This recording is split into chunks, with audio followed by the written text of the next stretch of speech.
yang ini beliau peneliti, penulis, ya, pengarang buku Khazanah Aswaja yang populer dan terpopuler, ya, yang terlaris, yang menjadi Aswaja Center, dan juga dari BWNO, terus diantar karena macet, terus dijemput sama Mas Fajar di apartemen, tapi di pinggir saja, jadi tidak sampai masuk di apartemen.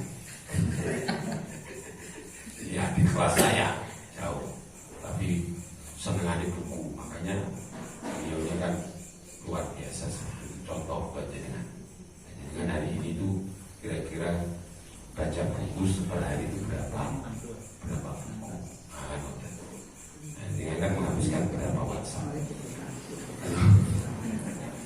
Kemudian di Gus Farid itu putranya Bu Latifah Sohib. Bu Latifah Sohib putrinya Yai Sohib Bisri Gus. Ya Sohib Bisri, putranya Yai Bisri Samsuri. Kita perlu tahu supaya roh NU diterangno. Iya nek Bahaya Hashim Asy'ari, Bahaya Bisri Samsuri, Bahaya Wahbasullah, semua adalah muridnya Bahaya Khalil Bangkang, paham adalah maksud kula. Paling tidak nek jenengan istilahnya ke sini kita kiblatnya ke Mambaul Ma'arif, pondok pesantren Mambaul Ma'arif di Nanyar Jombang. Tapi yang terkenal itu mesti pondok di Nanyar Gembong Miring. Soalnya mesti mengikut ini Gembong Miring.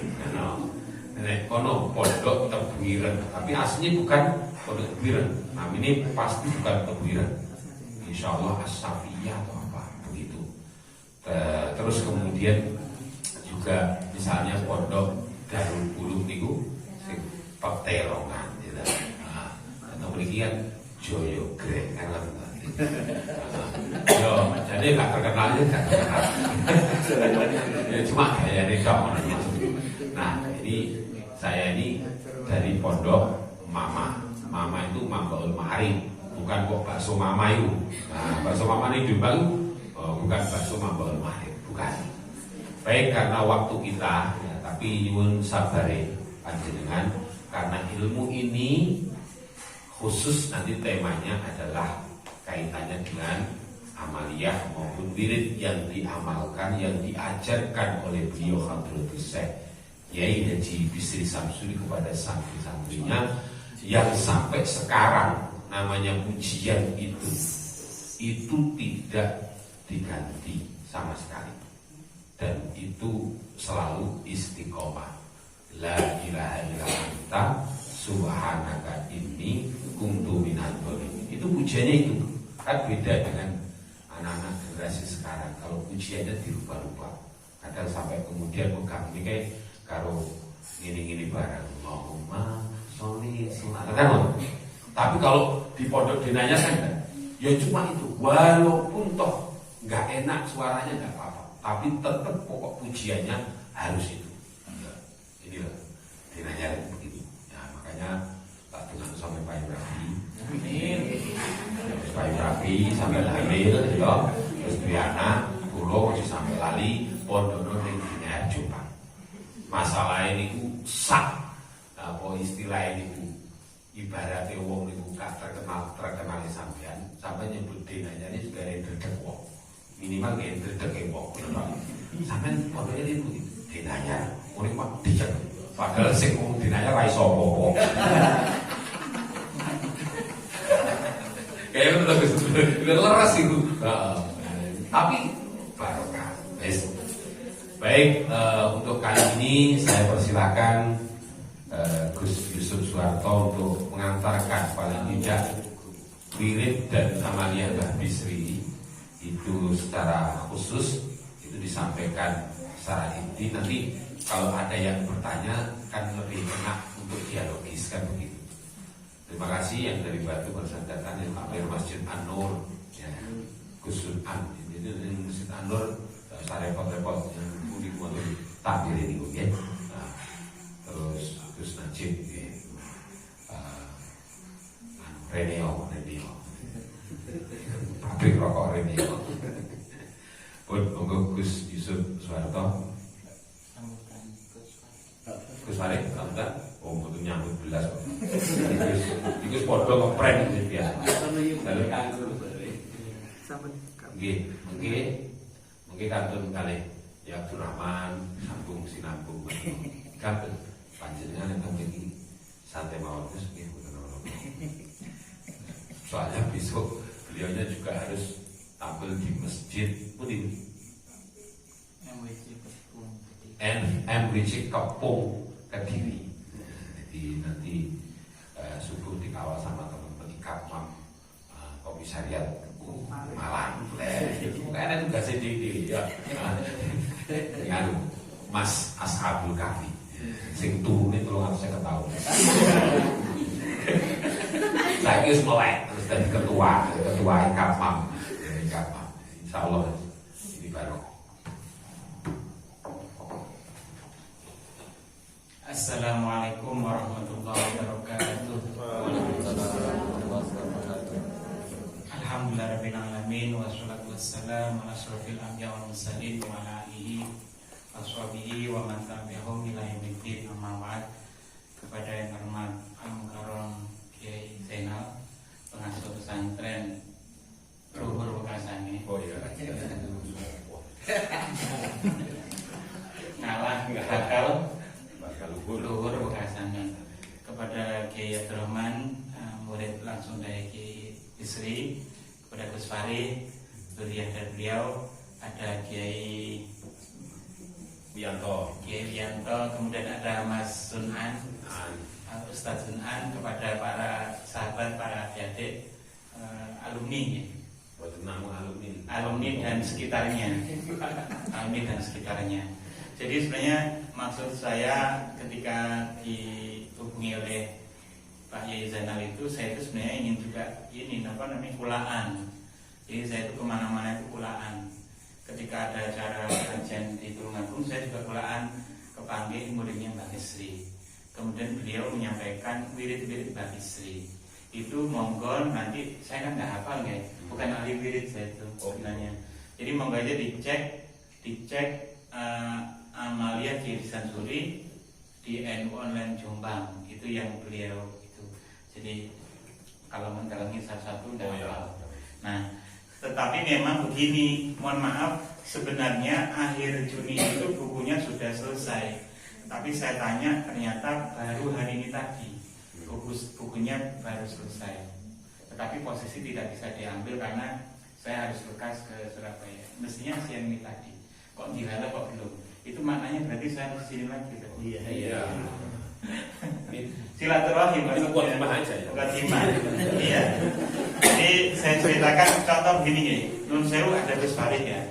Jadi ceritanya itu begini, Nun Sewu. Kita itu biografi Mbak Isri itu yang sudah beredar itu paling enggak ada 5. Pertama, biografi Mbak Isri itu ditulis oleh Gus Dur secara stensilan. Lalu kemudian disusul oleh Kiai Aziz Mansuri secara stensilan. Baru kemudian tahun 83 Kiai Aziz Mansuri menulis buku tentang biografi. Saya bawa di tas itu bukunya, coklat warnanya. Itu beliau tahun 83. Itu beliau banyak mengambil bukunya Gus Dur.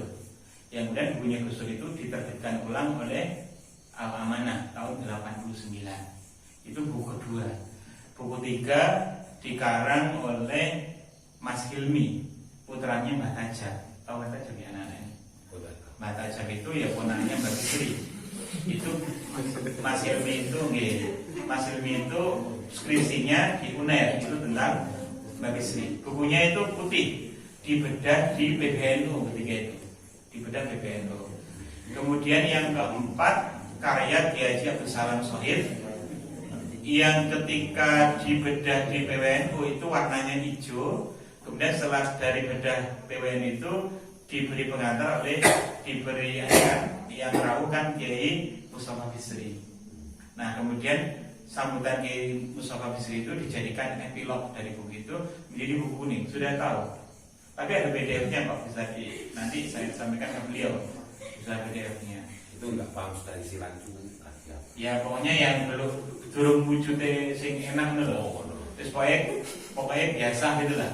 Ya kayak makalah dibagi. Nah itu 4. Kemudian yang kelima, baru-baru ini diterbitkan buku biografi Mbak Bisri oleh tim pahlawan.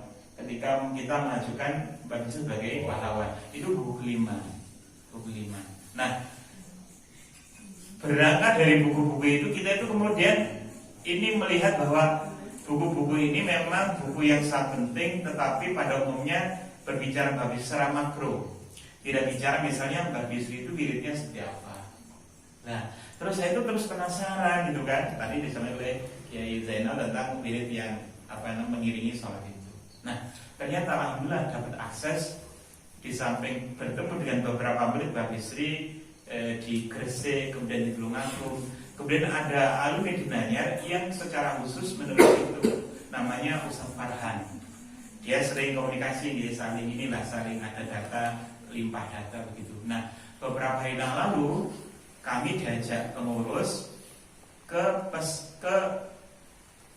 almari atau perpustakaannya di Sansuri yang ada di dalam. Nah, alhamdulillah itu ketemu mutiara yang sangat luar biasa sekali. Saya itu berpikir begini, seandainya saya menemukan dokumen luar biasa bahkan manuskrip, itu bahkan masya Allah buku biografi itu belum selesai sampai sekarang. Kenapa? Karena betapa banyak lembar-lembar yang perlu disatukan kemudian dimaknai.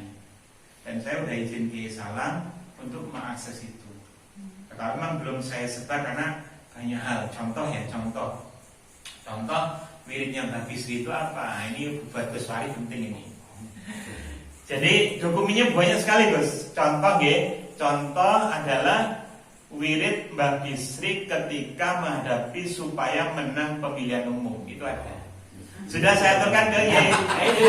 Iya. Lah itu kan baru ditemukan baru 2 hari yang lalu Gus. Saya Nah itu. Lalu kemudian saya aturkan Kiai Salam. Apa ini Pak? Api ditulis mana ini? Jayai. Luar biasa itu, masya Allah, 1 lembar itu. Jadi dokumen itu masih rapi. Nah ini termasuk kelebihan Nanyar, menyimpan dokumen itu sangat rapi sekali, sangat rapi. Bahkan tulisannya Mbak Bisri, kemudian tanda tangan. Bahkan kalau ada yang mengatakan bahwa Kiai Bisri Sansuri tidak punya karya, tidak mungkin. Dan saya setuju dengan Gus Bahar. Kiai Bisri itu punya manuskrip, tulisan tangan, kemudian tahqiq, taklik dan seterusnya. Itu kayak Nurul Dolam, kemudian ada Awamil Jurjan, itu beberapa kitab itu. Itu ada tulisan beliau, masya Allah, penuh. Itu kalau jadi sekarang kan jadi salah gitu kan. Itu karya beliau, kayak gitu. Tetapi selama ini tidak terekspos karena beliau itu kan orangnya kan humble ya, nggak mau dikenal. Padahal itu nggak mungkin seorang ahli fikih nggak punya coret-coret, nggak mungkin. Saking rapinya dokumen di Nanyar itu sampai buku hariannya punya itu ada. Buku hariannya punya ada itu. Waktu saya tak boleh jebret. Sampai itu kemarin iseng saya, yang dokumen yang tidak primer, yang sekunder itu saya share di Facebook. Bukan dokumen penting, dokumen penting ini disimpan, nggak boleh diecer-ecer. Nah, makanya ini juga begitu, ini rotok bocor halus lah, tidak semuanya saya ceritakan. Nah itu salah satunya itu kemudian tadi itu masya Allah ketemu cucunya Kiai Basri Alwi. Kiai Basri Alwi itu di daerah Gus Murtad atau Gus Buyung itu tahun 2019 tidak haji. Kiai Basri Alwi itu cerita kepada cucunya itu, aku ikut tahu nulis tentang zakat, golek ono naskah. Itu sama beliau dicari di mana-mana nggak ada itu. Adanya di mana? Di almari di Nanyar. Itu masya Allah masih rapi itu. Bahkan Gus, datanya Kiai Soeb malah melimpah Gus. Wis. Contoh bocoran harus Kiai. Nggak apa-apa dibocorin harus. Contoh, Kiai Soeb itu ditanya oleh PCNU Jombang tentang suatu masalah. Itu dijawab oleh beliau lewat surat. Banyak lah itu. Dan itu mengandung wirid-wirid, termasuk wirid yang berkembang itu. Contoh ini ya, contoh wirid adalah wirid Nuruddati itu. Nurul Hadi itu ada. Jadi kita menemukan tulisan-tulisan itu. Ini ijazah ini. Nah, termasuk wirid yang membaca surat Ikhlas 3 kali, kemudian sholat Nur Hadi 100 kali. Itu ada itu. Ada kita temukan di dokumen. Nah, dokumen Mbak Bisri itu di mana? Dokumen Mbak Bisri itu biasanya diletakkan di sela-sela kitab beliau. Jadi kitab beliau itu manuskrip, kemudian ada ijazah, kemudian ada tulisan, ada surat menyurat. Ya.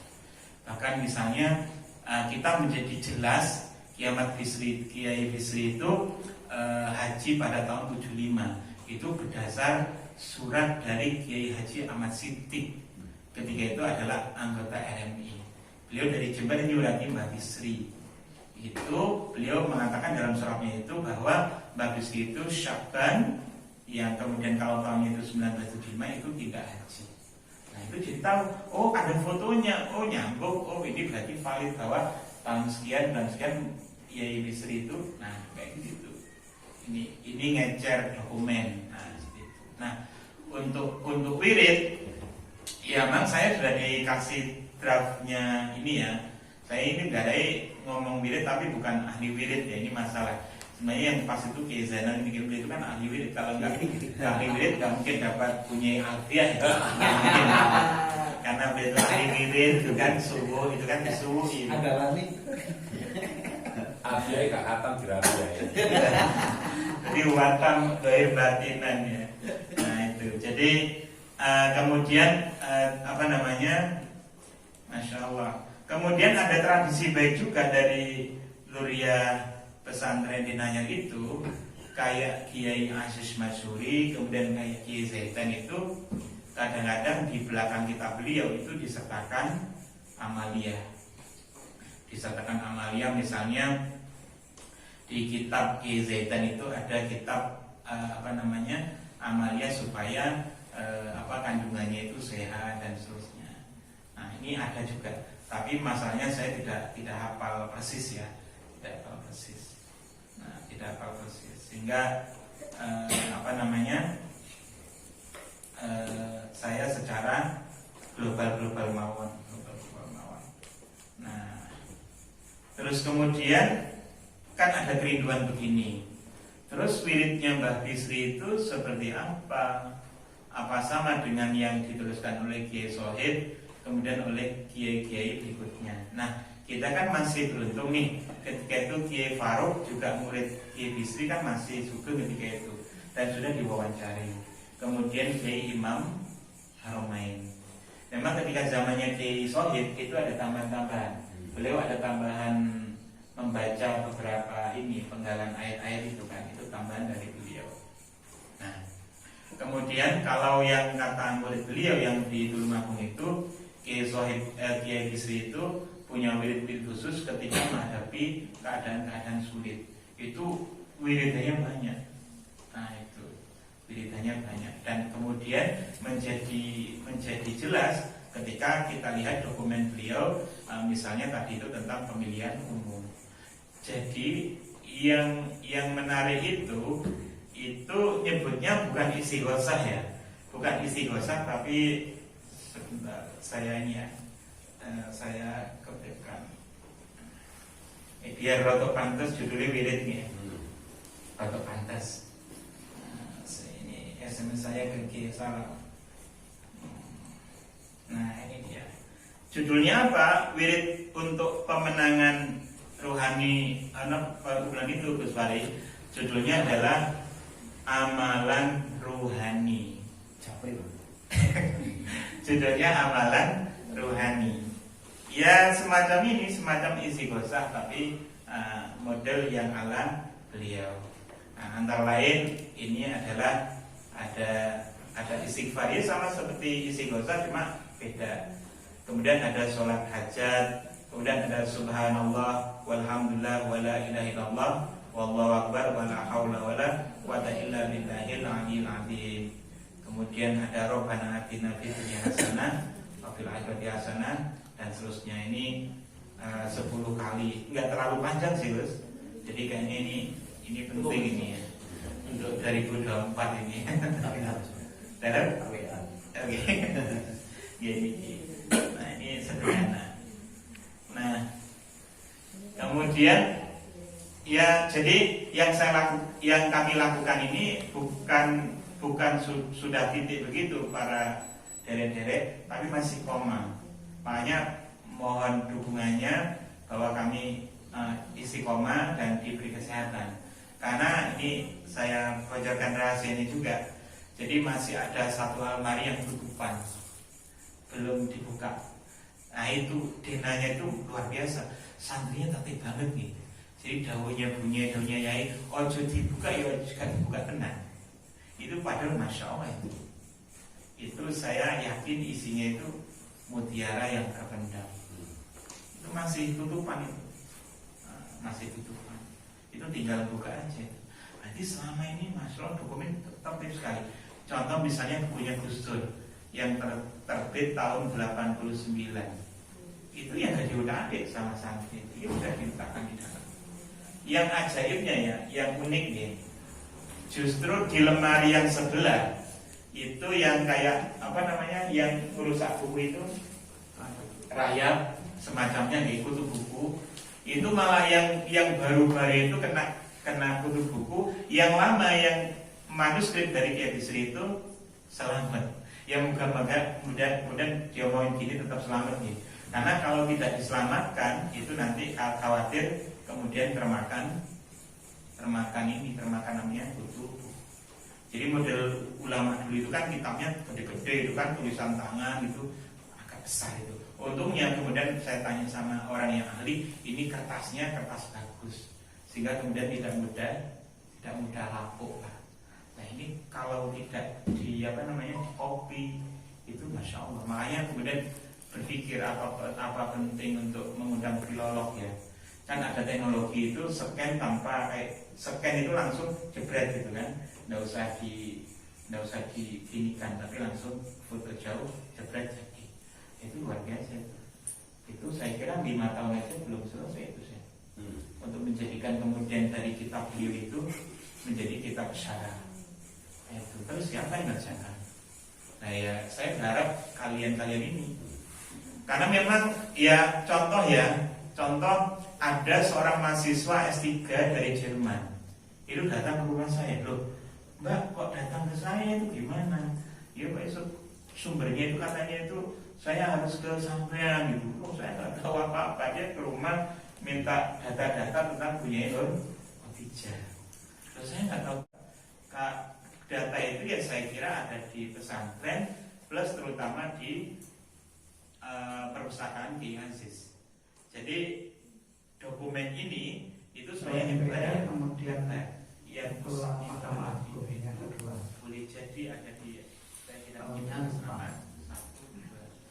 Itu punya tiket istimewa kalau masuk ke kereta Nabi ini